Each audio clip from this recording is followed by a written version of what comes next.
movie's called Saw, but you don't really ever see any saws in it. You see a hacksaw, but like when I think of a saw, I think of something like this.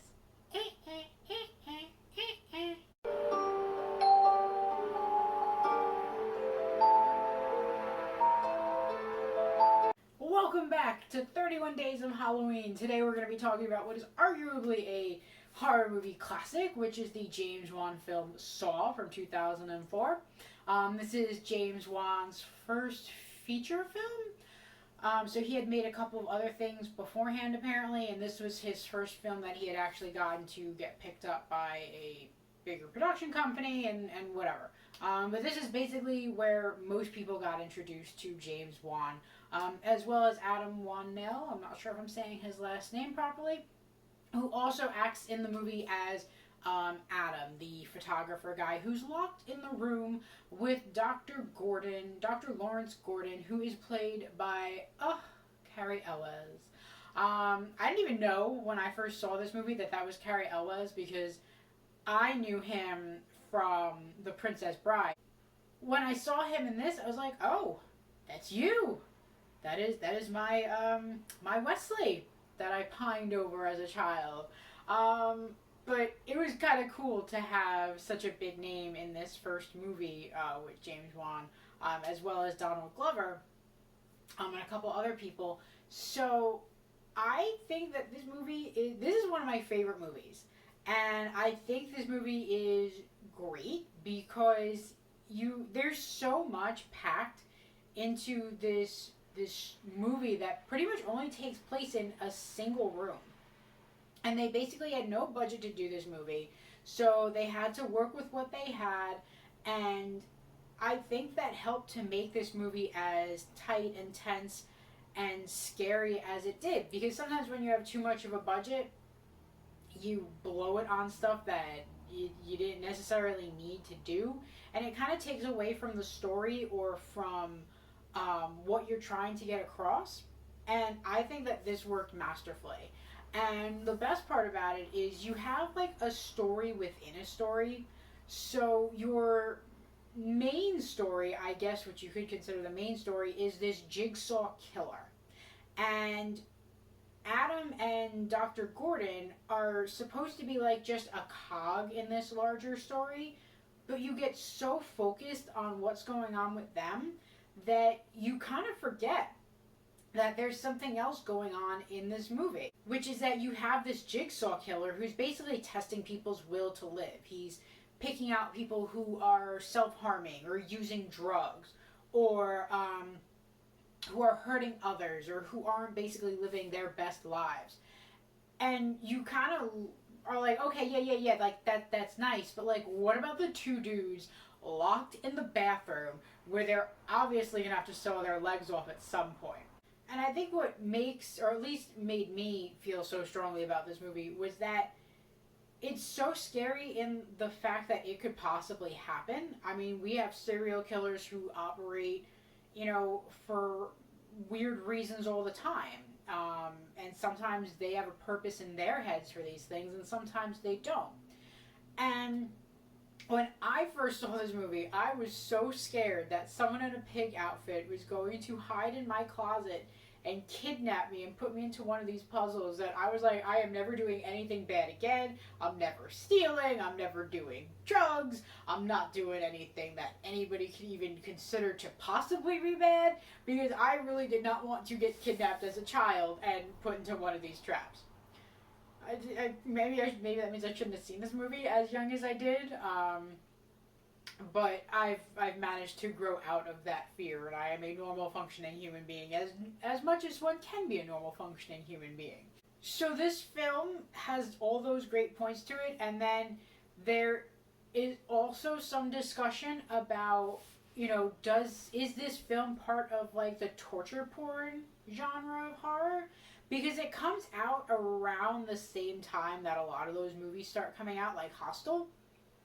And basically the definition of torture porn in the genre is that people are getting tortured or injured for pretty much no reason other than to make people uncomfortable with what's happening on screen.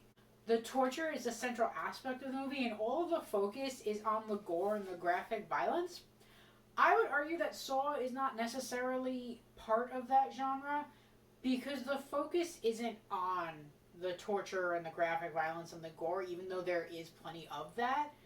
The focus is on the relationship between these two men who are essentially strangers and how they have to work together to get out of this room, and will they be able to do it in a way that is satisfactory that will get them out of this room.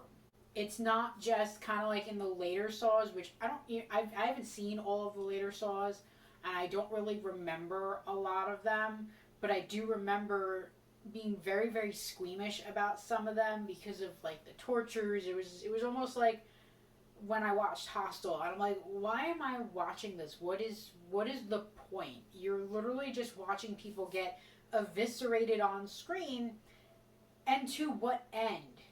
You know, it became less about, in Saw, it seemed to have become less about teaching someone a lesson or making them appreciate being alive, and more about, let's see how much torture and gore and graphic violence we can put in these movies before people will stop going to see them, or before agencies will stop wanting to produce them.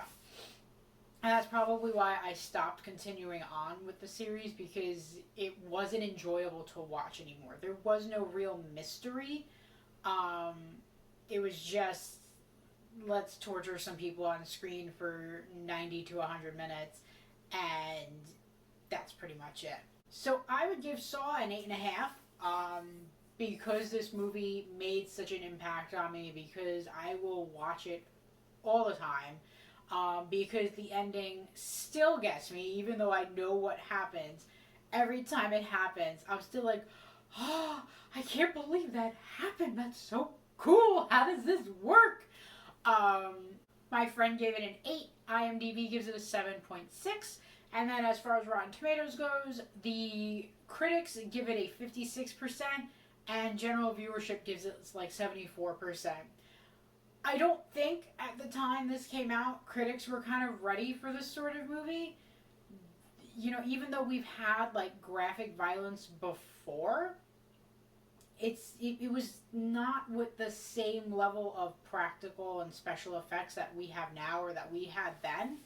And James Wan kind of came on the scene and like broke all the rules for that and was like, yeah, here's people getting tortured, and here's a story that we're going to stick to it. I really don't agree with how low of a score the critics gave it. I think it's just them maybe being a little snooty about the fact that this was a low budget movie done with basically 4 or 5 actors, and you know, they didn't like how well this did. But I am going to talk about the very end. So that is spoiler territory. If you haven't seen this movie, what have you been doing with your life? Like, go see it already? But if you haven't, hop off now. Make sure you like, comment, subscribe, share, and then come back for the end of this video. Because we are going to spoilers.